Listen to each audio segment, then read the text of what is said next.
Record. Hi everyone. Thank you very much for joining this session on our series insofar as the e-commerce and digital marketing mentoring program for MSMEs and freelancers. For this session, we're going to talk about social media content creation. And of course, if you have suggestions, inputs, or insights, or if you have questions or clarification, you can use the chat box to express your ideas. You can also press the raise your hand button if you want me to unmute your microphone so that you can also add your inputs. And then maybe in the process also, we'll try to do some content creation exercise para makita rin natin yung process, especially if time permits, no?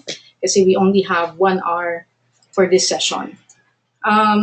So remember that when we do any form of social media content creation, we must be reminded that it is a representative of our brand in social media. In our second session, we talk about branding, if you remember that. And branding is very important because this has to coincide or match with one of the social media skills, content creation skills of a social media manager or a social media person. Nowadays, if you are a social media person, it's not just about understanding the trends, understanding what social media is, understanding campaigns. A social media person now is it's like an editor, a publisher, a communications person, a PR person. It's a multiple hat type of person. It's a skill or expertise that cannot be underestimated. That is why it's so diverse as well. That is why when a person claims to be a social media expert, you cannot really accept that they are a social media expert right away, because when you look at the skills required to perform social media, you will realize that you don't have all the skills to do it. For example, in the area of content creation, it is assumed that you know copywriting, that you know design, photography, videography, and you have creativity for that, and you are also aware of positioning. If you don't have graphic design background, then maybe that's out. No, if you are not a marketing or branding person, then you can say that you can do positioning. If you are not a writer and or a marketing writer for that matter, then it may be difficult for you to do copywriting. So that is why we also have to be grounded, no, in terms of what expertise can we claim, especially for freelancers who would like to offer social media content creation type of services. Now, when we talk about our brand being represented through social media, remember when we had our discussion during the second session on branding, I talk about the ideal scenario that before you handle any client or an MSME for that matter, before marketing in social media, their brand purpose or what their brand is all about has to be clear. If that is not apparent, or there's no document that explains what the brand is all about, among others, then you can use tools like Fascinate. You can go to websites like howtofascinate.com, especially if you're marketing your freelancing services, and take the free test so that you will know what is your personality archetype. And whatever your personality archetype is, you use that personality archetype as a guide in positioning yourself. So, for example, if my personality archetype is I am the secret weapon, then that means my primary advantage is mystique, as my secondary advantage is innovation. That means when I communicate the whole range of mystique factors here, I can use it. And the three words here at the bottom of each description of each archetype, like for secret weapon, it's nimble, unassuming, independent. For subtle touch, it's tactful, self-sufficient, mindful. The veiled strength, it's realistic, intentional, to the point. These are possible natural keywords for me, meaning when I create my content, it is possible for me to use the words here when communicating to people, and I would be convincing enough to do so, and I would be fascinating enough to do so because they are really more or less reflective of my brand. Um, Another way to do about it, especially if I want to convey innovation, is I can also look into the whole innovation column and use the keywords there in terms of communicating what I have to offer if I want to amplify or to highlight innovation. No? So those are some ways that you can look at it. Now, another this combination, like if you take the second test, which is more focused on brands, and this one is for free at brandfascination.com, you will know what your brand is all about. So, for example, if you remember during the second session on branding, I showed to you that Digital Filipinos brand is power. So, if I do my marketing, what I can do is I can use the entire power role in terms of communicating what my marketing messaging for Digital Filipino. I can use the adjectives here and the intentions of each of the combination in terms of communicating to my clients. So if I want to build a warm a relationship with my target audience, then maybe I will use power and passion. If I want to communicate prestige, then I will use power and prestige, this one. If I want to communicate power and innovation, then I will use this one.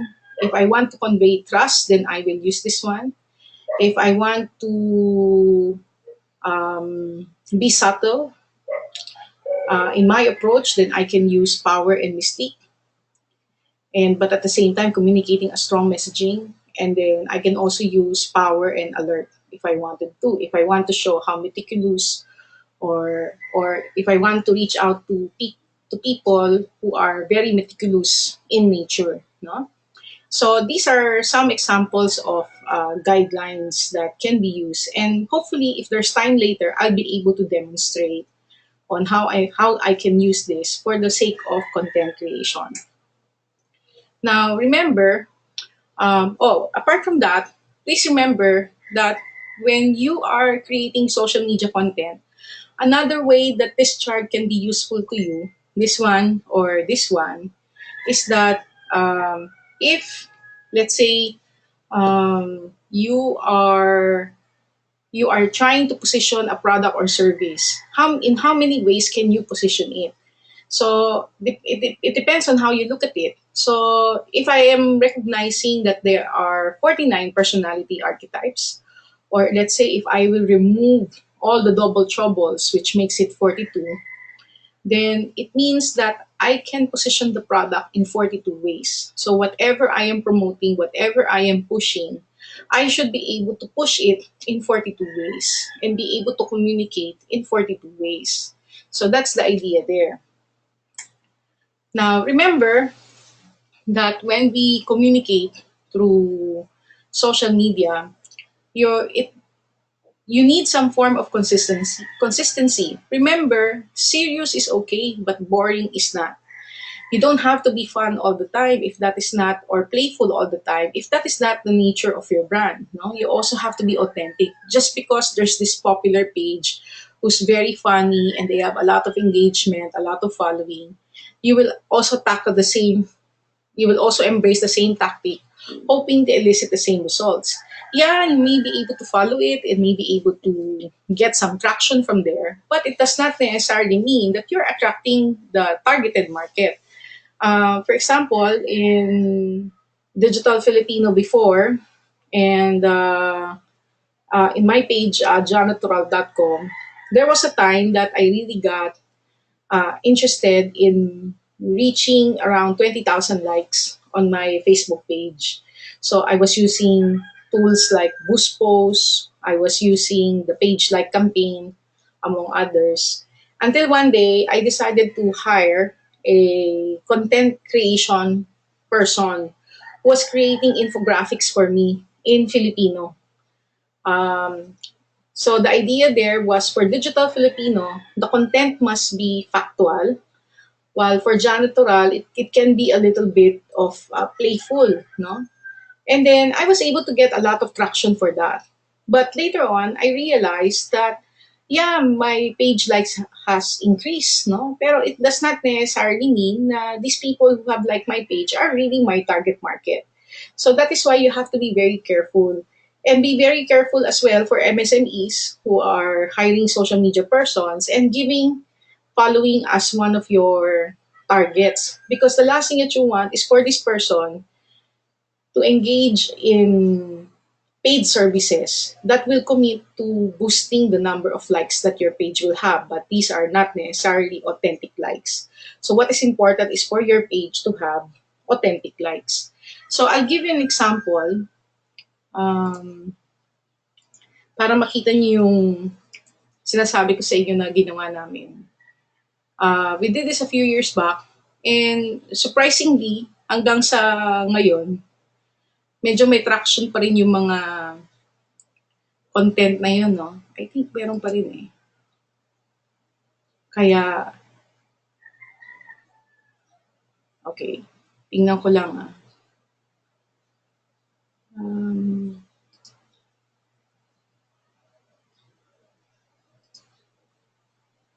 Ayan, ito example lang to.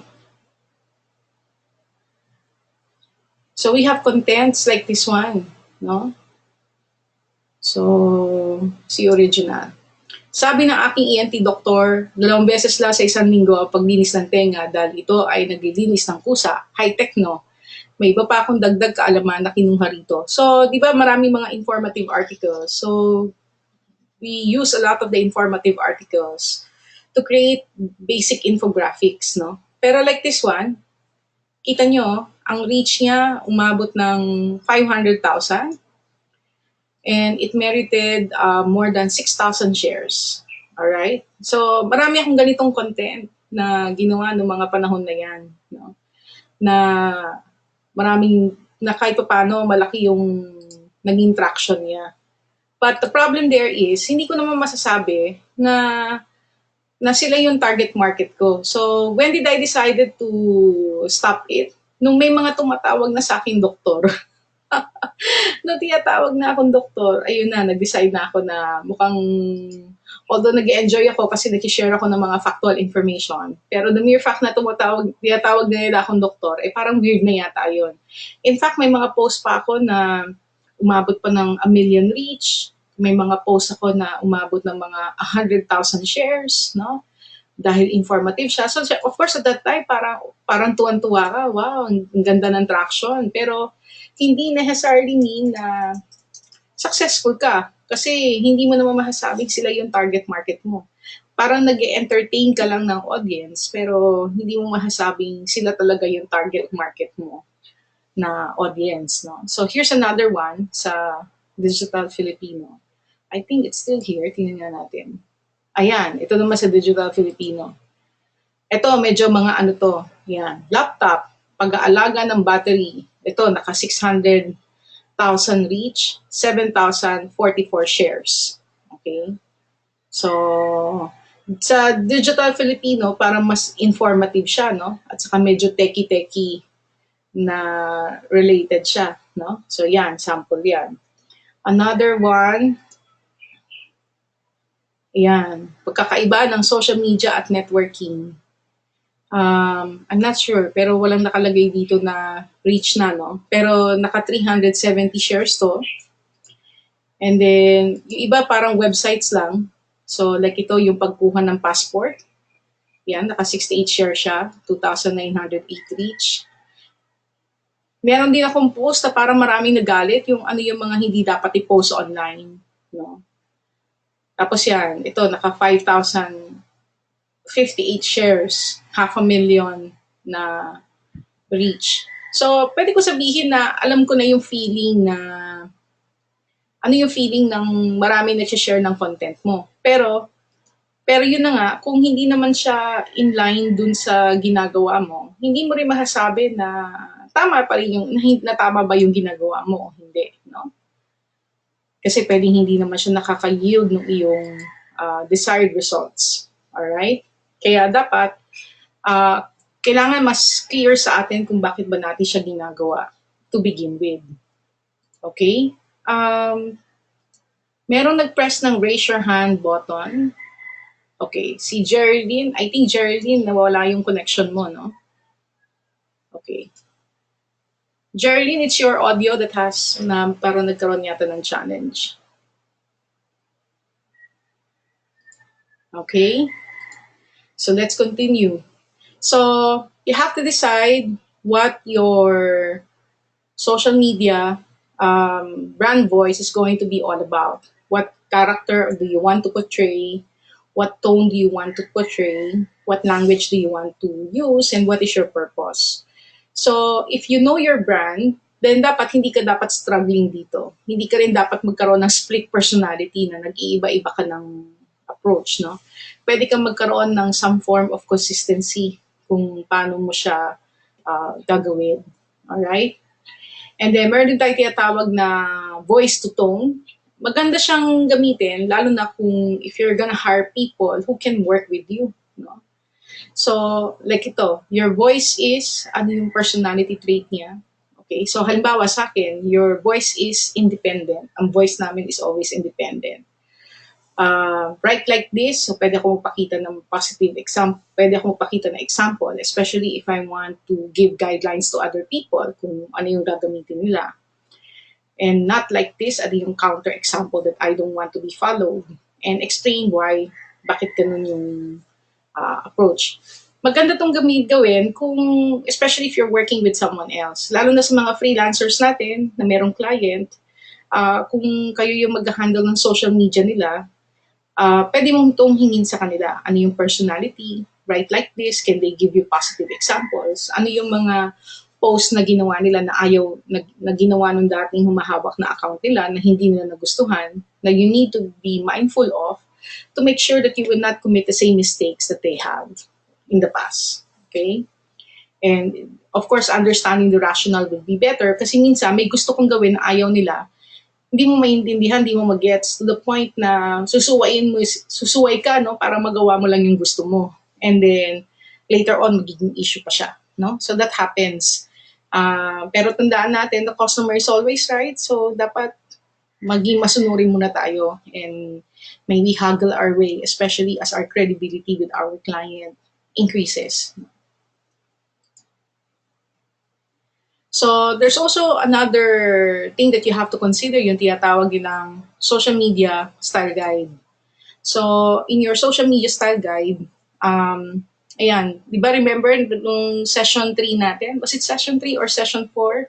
Where we talk about buyer persona identification.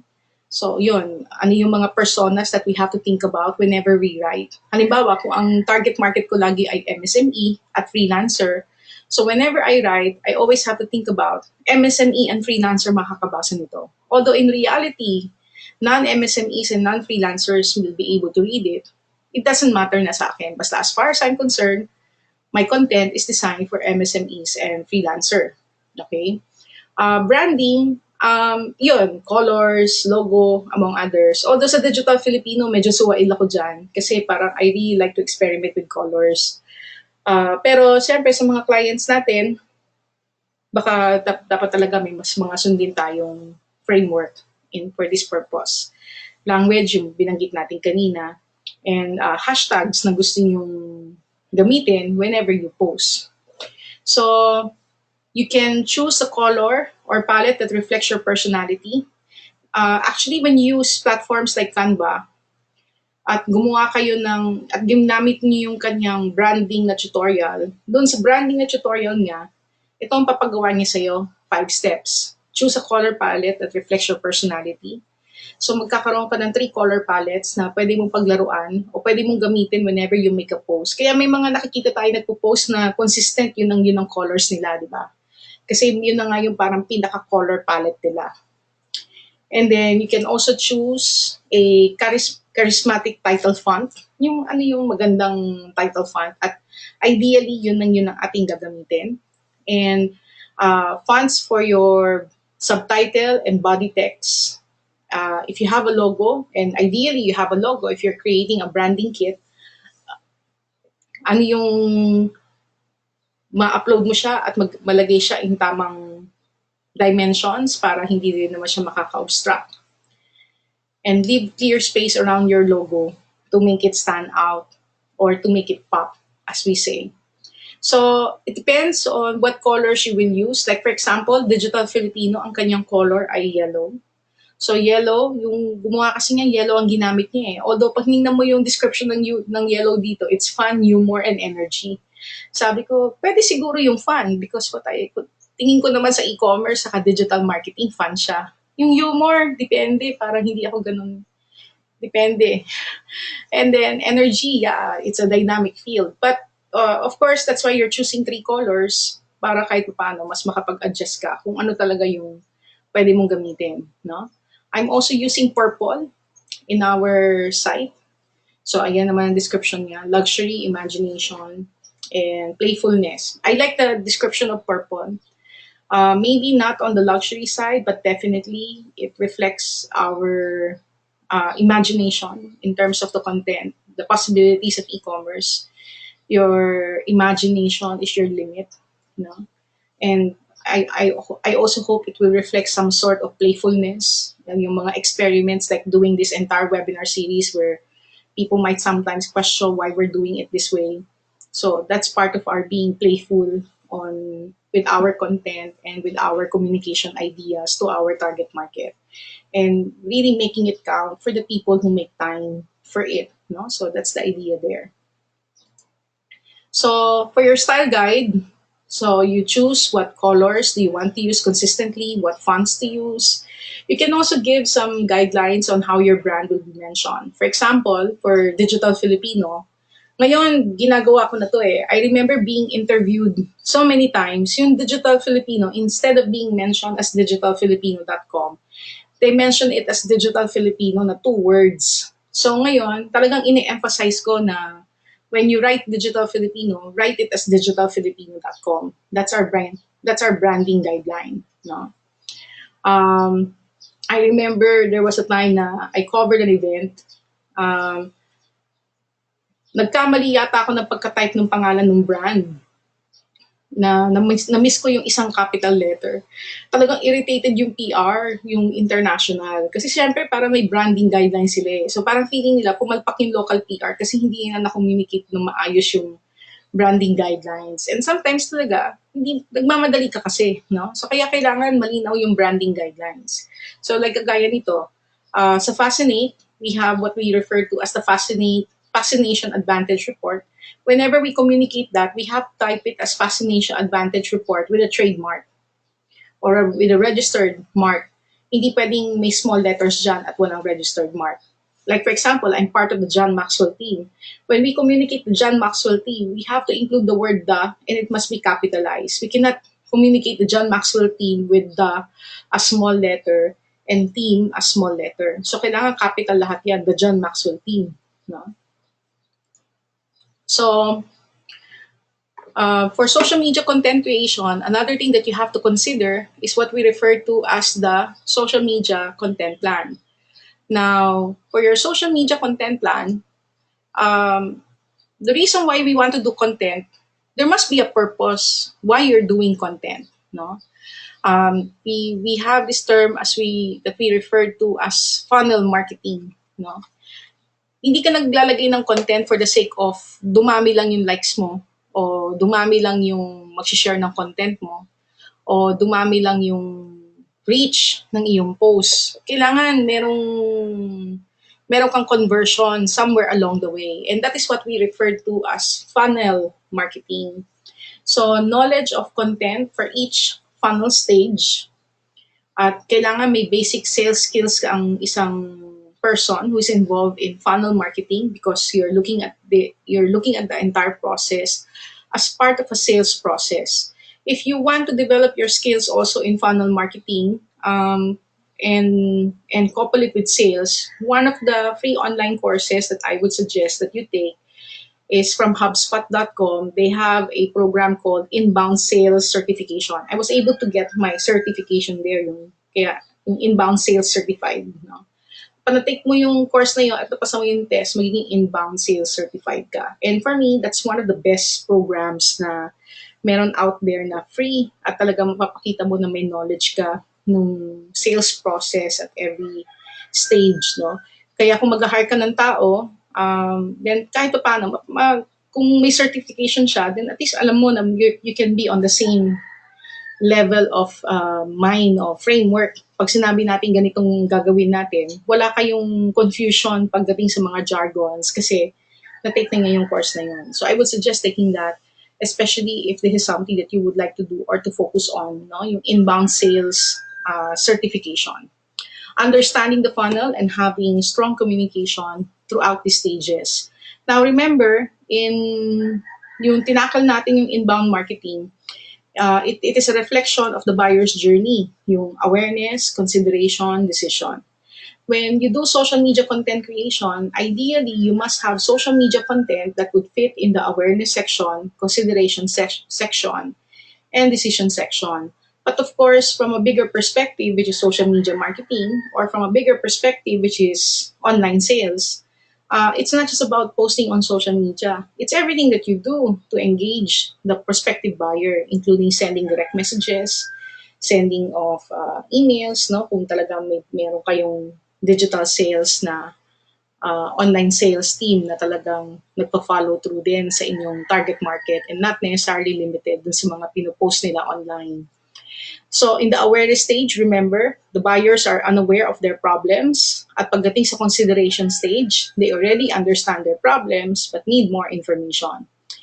And then pagdating sa decision, they already have a handful of solutions but need validation before making a solution. So in consideration and decision, your products may already start appearing, but only in decision when we really have to, parang dun tayo mas nagpo-push towards closure.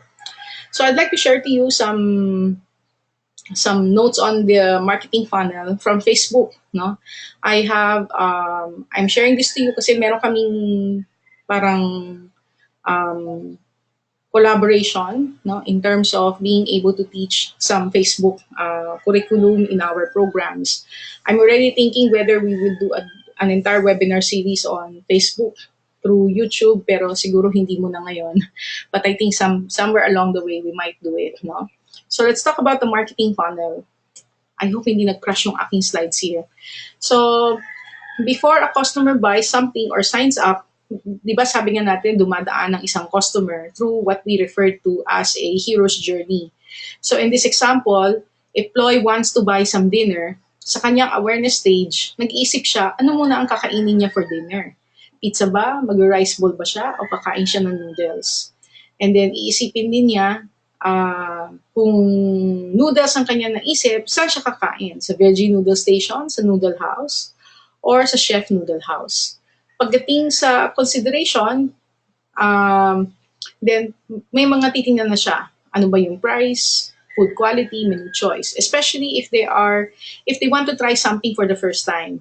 If you already have a favored brand, maybe you don't have to think about those things anymore because meron ka ng favored. So, ibig sabihin, pupunta ka there right away. Like, for example, kapag napunta ako ng Singapore at nagkataon nandun kami dun sa convention center doon, automatic yon. Meron akong pinupuntahang ramen shop doon. Basta alam ko lang kung nasaan siya, nandun siya sa mall. Talagang I'll make it to the point na magdi-dinner ako dun sa ramen shop na yon. Kasi parang hindi na ako maghahanap ng iba. Pag gano'n, wala na siya sa buyer's journey kasi nakapag-decide na siya right away. Pero kung naghahanap pa lang siya, then yan, marami na siya i-consider. Like when somebody, like before, let's have a meeting. Sige, let's finalize saan tayo mag-meet. Then doon ka pala mag-iisip kung saan kayo pupunta. And then that's where you factor in a lot of things, no?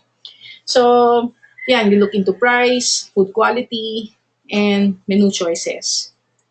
And then maybe you might also want to check out sino sa kanila yung may special promo o sino yung may discount. So like in this case, si Noodle House ang merong discount coupon.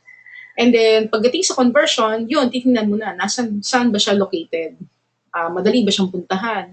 Madali ba makapagpa-reserve? And eventually, proceed with the purchase. So, the whole customer journey is also referred to as the marketing funnel. Okay, so yan yung parang pinaka-marketing funnel natin. Kaya wag nyo siyang tingnan lang na parang inbound marketing. Isipin nyo na ito yung stage na dinadaanan para yung person ma-convince para maging customer mo. No? From from getting to know what their possible options are. And if it's something that is not within their range, if your product or service, the category where you are in, is not within the range of this person, then paano ka papasok dun sa range ng person na yan, no? And then, yan, consideration and conversion. I had an interesting experience recently. I think nakwento ko na rito na lately nahilig ako sa tea.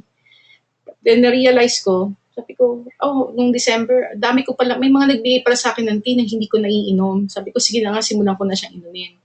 And then when I went to Thailand, bumili rin ako ng mga local tea doon. And then when I got here, I shared the photo and then I asked, sana meron din mga specialty tea sa Philippines.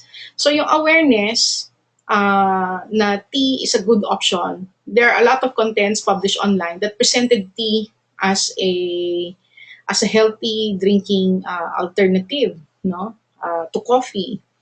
And then pagdating sa consideration, of course, pag pumunta ka sa mall o sa supermarket, Lipton at kung ano-ano mga tea brands ang mga nakikita mo ron. Until I posted a question and somebody gave sa Alaya as a consideration point. And then I started looking online, where can I buy it sa Alaya? And that's when I realized that I can buy it at marketa.ph. So nag-convert na ako. So, kaya ako nabanggit yun kasi umiinom ako ngayon ng sa Alaya, yung kanilang pandan na flavor. Pero that is an example of an awareness, consideration, conversion, a customer journey, or an example of a marketing funnel. So, every customer goes through what we refer to as this type of journey. And throughout this journey, your target market can be influenced. And that is the reason bakit tayo mas nagtatrabaho for this. There was always a debate as to how many posts should you have in a day. Well, admittedly, alam naman natin na hindi naman lahat ng tao nakikita natin sa social media. For those of us who are connected on social media, I always look at my home feed.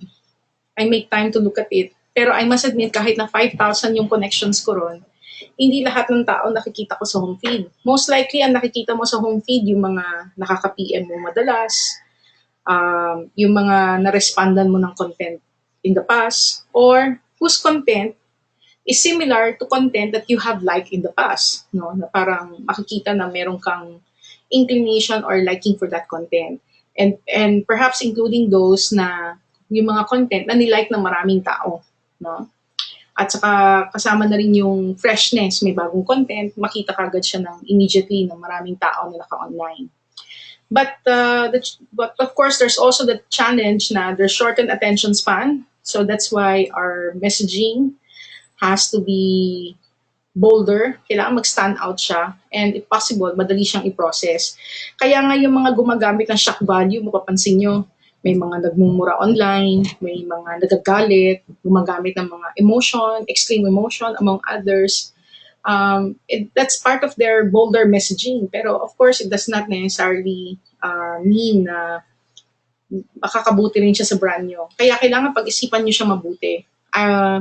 Lalo na yung ginagamit ninyong social media para event yung kanilang mga feelings and emotions, no? Para sa mga kanilang employers at mga bosses, no? Kasi pwedeng maka-affect din siya sa inyong personal brand. No? And there's increased multitasking nowadays, kaya for content creators, the more we have to be experimental with the way we present our content. Like in the past, whenever we create new content, ilalagay namin siya sa website namin, tapos i-share lang namin siya from there. Ngayon lang kami nag-effort talaga na ilagay yung content namin sa YouTube and share it from YouTube. So instead of getting people to go to our website, we're getting people to go to our YouTube channel because of our intention to convert our readers to become YouTube subscribers para ma-reach namin yung 1,000 na target subscribers.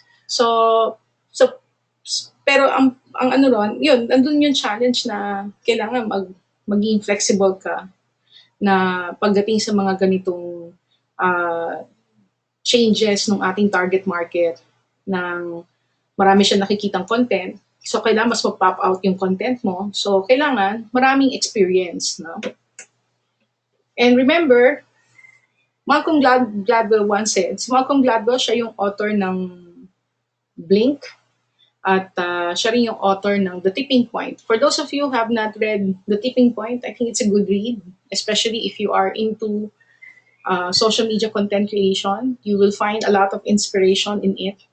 Pero one thing that he said that really struck me was, memory is a social construct. We store important pieces of it in our friends, co-workers, and so forth. So that's why when we meet people, di ba may mga tao tayong naaalala at merong tayo mga taong nami-meet na hindi natin sila na nare-recall. Kasi para ma-recall mo raw yung person na yon, kailangan maganda kung meron kang ma-store na information sa kanya. Like for example, yan yung kaibigan ni ganito na mahilig sa ganito at sa ganyan. So parang meron ka ilalagay na piece of information na parang part ng memory mo nandun sa person na yon. So parang lumalabas yung memory mo, parang distributed memory siya. Distributed memory siya. Parang ganun yung appreciation ko pagdating sa quote na to. Does anyone know what FOMO is? Does anyone know what FOMO is? Okay, thank you, Erica. Yung fear of missing out. All right. So a lot of people nowadays have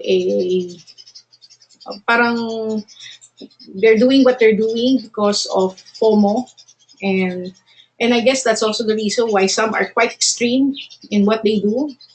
Kasi nga of FOMO and more or less to stand out also. You might even say na, kaya minsan nga may nagbiro sa akin, Janette, FOMO ka ba? Sabi ko, bakit? Yung ginagawa ko series, parang sobrang laki, parang hindi lang siya para mag-stand out, para mapakita mo lang na para ma-resolve ko raw yung aking need na parang hindi ako nag-miss out. Sabi ko, that's an interesting way of looking at it.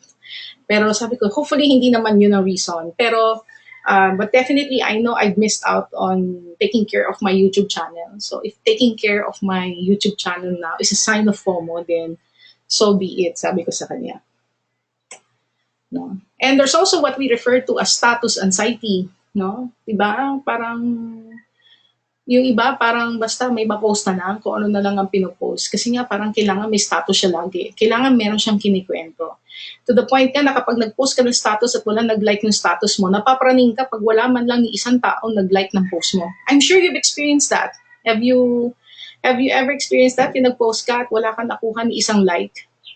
No? So, pag nakaramdam ka na ng gano'n na napapraning ka, bakit isa lang nag-like ng post ko o dalawa lang ang nag-like ng post ko o wala nag-like ng post ko at all. That is an example of a status anxiety already.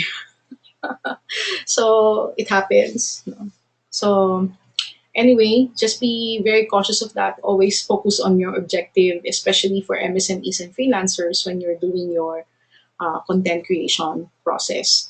Now, when we talk about the inbound methodology and the marketing funnel, di ba, meron tayong awareness, consideration, and decision. Sa inbound methodology, this is referred to as attract, convert, close, and delight. You want to attract strangers so that they can become visitors. You want to convert these visitors to become leads, and you want to convert your leads to become customers. And once they are customers, you want to delight them so that they will become promoters. To attract people, we need to post content on social media that can be considered, number one, as helpful. Okay? Ito yung sinasabi natin, kailangan nag-a-add tayo ng value. If we're posting something on social media, kung ang ginagawa lang niya, kung ang purpose lang niya is para basin mo na, ang galing-galing ko, o parang ano lang, wala lang, nandito ako, ang galing-galing ko, di siya nakaka-add ng value. So, kailangan palagi natin isipin na kapag nagpo-post tayo, kailangan helpful siya. So, even if you are selling a product or service, kailangan ng peg niya, makaka-help siya para makita na kaya mo siya ino-offer to begin with because you know that there are people who need help. And this is a resource na pwedeng gamitin ng mga tao who need that help. So meaning, if someone reads it and doesn't need that help, they are not your target market. But if they know somebody asks for their help, somebody asking for resource and needs help, at dahil alam na ikaw ay nag-o-offer ng help, pwedeng i-refer nila sa'yo. No? So that's why we want to be helpful. No? Another way of attracting is by connecting with influencers. Of course, you can experiment with multimedia, and another term that is often used is newsjacking. Pero sa akin, medyo mas nakafocus ako on being helpful. For MSMEs, marami dyan kumoconnect sa mga influencers, and I've run campaigns with influencers as well. Andyan yung kung may product ka, pinapadala mo sila ng sample, you're hoping na ma-feature nila if they like it or if they can share it among others. So those are examples of attract, no? And then meron din tayo tinatawag na convert. So convert usually happens by giving a great offer, which can be an ebook or trial, no? I remember yung Elana Cosmetics, yung Elana minerals.com.ph, if I recall correctly. Pwede kang pwede kang mag-order ng free samples nila online. I think they still have it. Let's check. I think they still have it. Tingnan natin. Elana Minerals. Ayan. May ad sila, di ba? Huwag na natin i-click yung ad kasi nagbabayad sila for that eh. Although, parang nagbayad na rin sila na nakita natin sila dito. No? Okay. So, meron sila dito. Let me see. Meron sila before. Wala na yata. Okay. Meron sila before na pwede ka maka-order ng free sample. Wala na ba yung mga free sample nila? Wala na. Okay. Teka, tingnan natin ulit Elana Minerals Free Samples. Ayun. Yan, yung mga sample powders. Pero, baka yung mga sample powders nila, hindi na nakalagay sa website nila. No? Pero there was a time they are giving out mga sample powders. And the sample powders then can be ordered online. Ayan. So,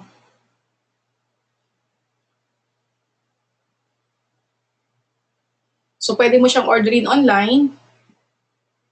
Although walang nakalink na yun sa website nila. Pero there was a time na may ganito sila. Nakalagay sa website nila. Pinomote nila sa social media. So, pag umorder ka ng sample, you will be able to get a set ng lahat ng shades para matry mo on yourself.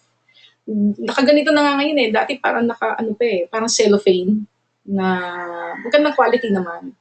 Tapos, yun, pwede mong itry. Lalo na kung mahilig ka mag-makeup. Yung nga lang, yung sa akin, hindi ko ganong nagamit. Kasi doon ko na na-realize, parang na-outgrow ko na yung mag-makeup. Siguro dahil pag nasa probinsya ako, dahil palagi mainit, saka palagi nasa field, parang hindi ako ganado mag-makeup kasi parang feeling ko malulusaw lang yung makeup. Sayang lang. You know? Pero anyway, ito yung isang example. Yung nagbibigay ka ng great offer, free yung product, pinabayaran mo lang yung shipping and handling. No? So that is a great offer. And in a sense, another way of doing it is you can also intrigue with an exclusive. That's also an example of a conversion offer. Yung from lead to sales, no? And then retargeting with a relevant event or offer. Or you can also do webinar and live streams as one way of conversion. So content creation can come in many ways, and how we disseminate that through social media. It's not the act of posting itself. It's not about the content that you post in social media. Ano yung nilagay mo ron? Ano yung intention? Are you posting a great offer, an intrigue with exclusive? No? Are you intriguing with an exclusive? Are you doing a retargeting with a relevant offer? No? Or with a relevant event or offer and webinar and live streams? No? For example, I'll give you another example. I mentioned last week that we're gonna have a women leaders bootcamp this coming Friday. Actually, this is my second. Last year, I had my first John Maxwell team event, the Global Youth Initiative last October, if I recall correctly. But this is my first general event na John Maxwell for Manila. No? So all this time, all we're doing were webinars, and all of my seminars are either online, meron free, meron paid, and then I've done face-to-face sessions in Cagayan de Oro, and then the others sa Cebu and Bohol, but as part of my regular classes. Sorry, ano nangyari doon? Hold on. All right. So, like in this example, um, this is an example of a retargeting. Okay? Ano yung sabi natin? Retargeting with relevant event or offer. So in a sense, retargeted siya, targeting to audience who might be interested in leadership, but in this case, narrowing down on women. But instead of offering them something immediately on leadership training, among others, ano muna, with something relevant muna. No? So this is an example of a retargeting with relevant event. No? Like itong webinar series, you can also say that this is a retargeting exercise as well. No? All right. Thank you, Erica.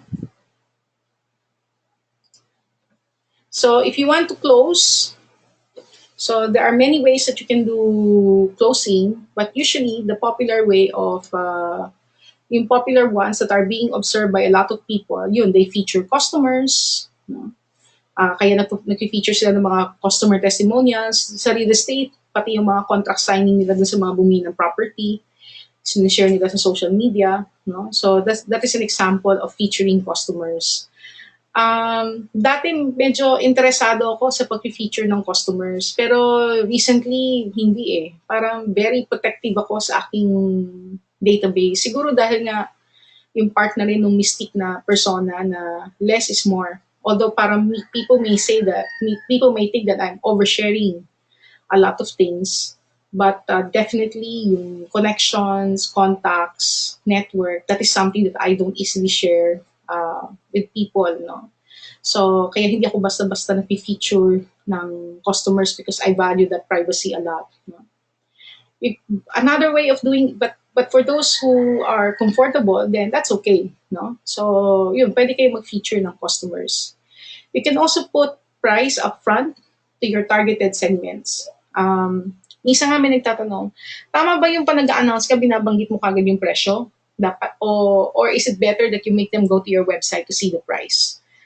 For me, it's best sabihin mo na kagad. Kasi, kung hindi, mauubos lang yung time mo sa comments na sumagot ng how much, how much, how much, how much, how much. Tapos you're gonna answer the question repetitively.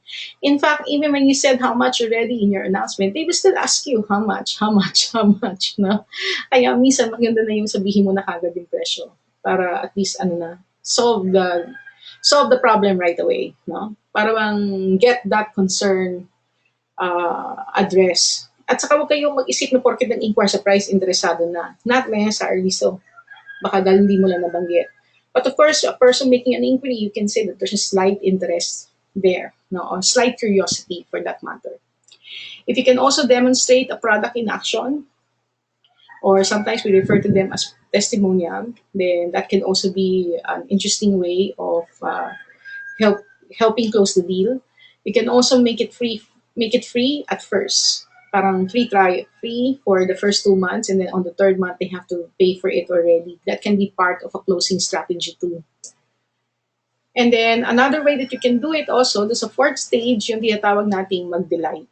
And to delight, you can respond and personalize the experience. You can also do loyalty. You can also educate your customers and inspire customers on a daily basis. So the social content that we produce online can be part of our customer experience. So like halimbawa, nag-a-attend kayo ng webinar na to. Itong pag-participate nyo sa webinar na to, this is part of your customer experience. No? So this is an example of a customer experience. And of course, when it gets shared on social media and then people click on it and took advantage of what you have to offer, then that is part of what we refer to as a customer experience. Now, We talked about platforms the other day, so I'm not going to discuss platforms anymore in detail. However, I just want to give you a checklist when deciding on what platform should you work with. What is important for every platform that you will embrace, like for me, our primary platforms would be Facebook and LinkedIn. Now, if you are products oriented, definitely Instagram would be part of your list also. So your checklist would include, is your target persona on that platform? Nandun ba siya?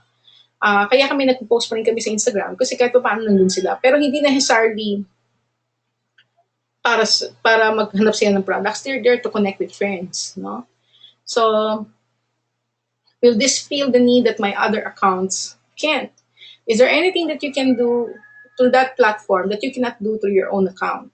Kasi di ba minsan sinasabi nila, do I need to be everywhere? Maybe you need to reserve as much as you can for your branding purpose and then just find a way where you can be efficient, where your post in one platform can synchronize with the other for the sake of maintaining it.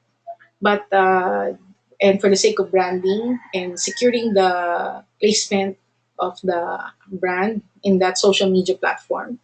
But definitely, if you're going to invest time and resource to regularly update it and put in special content inside it, then there must be value to you. No? It must fulfill a need that your other social media platforms cannot address at the moment. And do you have time to build, maintain, and monitor it? No? And how many posts per week can you do? Can you grow its following? And yung platform na yon, ano ba yung goals niya in the first place? Align ba kayo dun sa goals na yon, yung platform na yon? Yung goal ba ng platform na yon, nakakatulong din siya sa goals mo. And you also know the importance of that platform. So, there are many platforms. Hindi naman lahat porket cool siya, ginagamit siya ng artista, gagamitin mo na rin. You always have to synchronize with your goals at talaga meron kayo nakikita match for that purpose. Alright? And and when we post content on social media, one of the things the reason why we post content is parang, especially when you educate your target customers, parang part na rin siya ng customer service, no? Like in my case, palagi ako nakakakuha ng question, paano po ba gumawa ng ganito? Paano ko po ba gagawin yung ganito? Kaya minsan marami rin akong articles na nakagawa na o kaya may sinusulat ako bigla. Lalo na pag nakita ko yung sagot ko, parang pang blog post na. Kasi pang save na rin siya ng time eh, no? So, but for you to render customer service through social media platforms, kailangan nandun yung innate desire mo to solve other people's problems. I remember I had bad experiences on using social media platforms, talking to brands, and I cannot blame them. Siguro baka yung tao nagmamanage ng brand, exhausted na siya. No? Para bang, like, there was a time before, nag-post yata ako ng complaint about Globe. I think it was about Globe. Yung parang nawawala yung signal. Akala ko dati, phone ko lang yung may problema. So parang nag-post yata ako sa social media. Was it my phone? Or is there something wrong with Globe? Para bang I seem to be losing my signal every X number of minutes. Mamaya nag-reply si one of the media personalities saying, I thought it was only me. Ikaw rin pala. And then other people started replying that they had the same experience. And then out of nowhere, yung Globe na customer support sa Twitter, biglang nag-message, yung reply sa public, what's the matter? Parang, what's the matter? Parang ganun, may sinabi siya something. And then sinagot ko lang. And then later on, napag-isip-isip ko, bakit sinabihan niya ako ng what's the matter? Diba? Parang, bakit what's the matter ang ginamit niya sa akin? Kasi parang ang dating ng what's the matter, if you say it in Tagalog, parang ang dating sa akin nun, anong problema mo? Parang ganun ang dating sa akin niya, no? Kaya sabi ko, I think you need to improve your response. Because asking a person what's the matter is like saying in Filipino, anong problema mo? No? So, anyway, so may mga iba na naman na naki-chime in sa discussion, what have you. So, yun yung sinasabi natin na Hindi porket marunong gumamit ng social media yung person, magaling siya mag-post ng content, pwede na siyang pang customer service. Because customer service is all about having a desire to solve other people's problems. They must have strong communication skills. They are adaptable. They are calm. Yung kahit na nagkakagulo na, relax lang sila. Hindi sila nadadala dun sa pressure, yung gulo. No? And they are capable of troubleshooting. They know where to pass the complex questions, and they must be knowledgeable of the products and services of the company. Kaya hanggat maaari, huwag kayong papayag, especially for freelancers, don't do social media customer support na wala kayong guide. No? Lalo na kapag yung brand na hinahawakan nyo are quite established na. Alright? If they are new, mahirap din mag-imbento. Kaya make sure na on-call dapat yung boss para kung may tanong, pwede kayong tumawag. Kasi anything that you say, baka ini-screenshot ng kausap mo, hindi mo, kahit naburahin mo na, wala na, na-screenshot na niya. No? Kaya kailangan ingat tayo on that. Of course, you can also do monitoring on social media, especially when you're doing content creation. One of the things that you do in content creation is that you also monitor, because whatever content you may see online that one way or the other mentions your brand, you can also reshare it on your platform. No? So for news junkie, yung mga news junkie skills for social media managers, yan, professional communication skills, magaling sila mag-monitor, pumili ng content, and yan, parang more or less pareho lang sila dun sa service, customer service skills. So what can you monitor? So if you want to be efficient in monitoring, there are some ways that you can go about it. Like for 4 minutes, check for Twitter chatter. For 2 minutes, check for Facebook messages, LinkedIn groups, no? Brand mention contents, and then tingnan nyo lang, o kaya tingnan nyo kung ano yung mga sinasabi tungkol sa competitors nyo. Of course, you can also use Google Alerts for this purpose. Alright? And when you post content, you will receive a lot of feedback. For me, kapag magulo, talagang there's no reason why should I allow myself to be dragged into something that I don't want to be dragged into. But if my client will be dragged into something, then pag-isipan ko kung dapat ba akong mag-engage or not. So this is a guide that you can also use to respond or not. Pag positive plus false, maybe you want to respond para to appreciate and at the same time correct whatever is false. Pag positive plus true, then pwedeng listen lang or respond. Hindi naman kasi kailangan, di ba kasi lahat ng messages na lang, lahat na lang ng comments, kahit na nice, magre-reply. Hindi naman kailangan lahat replyan mo eh. Di ba? Pag negative plus troll siya, maybe you don't want to respond, but maybe you just want to listen. Kaya di ba yung mga nanggugulo, hinahayaan lang nila. No? Pag negative, not a troll, pero nag-rant lang siya o nag-joke siya, pwedeng listen ka lang. Pag negative, pero hindi troll, at hindi naman siya nag-rant, pero nag-share siya ng erroneous information, then you wanna respond because pag hindi mo kinorek yung erroneous information, magiging truthful information siya. And that's the reason why you wanna correct that erroneous information. If it's negative, not a troll, not a rant, pero hindi erroneous yung information, pero unhappy siya, then kailangan mo rin mag-respond. Okay? Pag negative, not a troll, not a rant, hindi naman erroneous information, pero hindi naman siya unhappy. Sabihin, hindi rin naman siya sobrang happy, pero hindi rin naman siya unhappy. Hindi mo kailangan mag-respond. Pwedeng listen lang.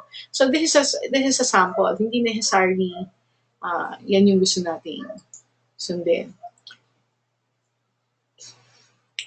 Now, if your role in your social media account, especially if you're handling a brand that really requires a lot of interaction, or it should reflect dynamism of the brand, then you can also include facilitation skills, no? And bring it out there. Yeah.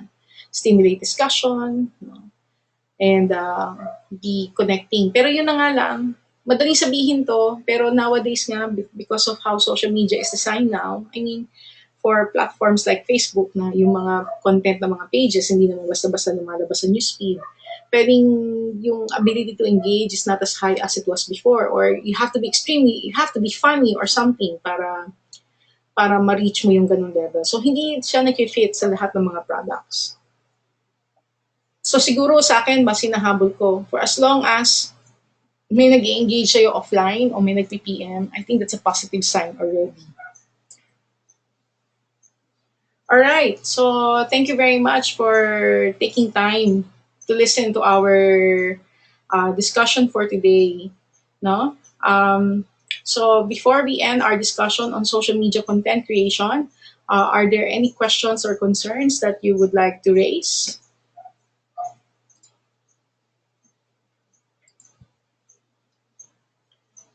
And for those who joined this session today, thank you very much for joining.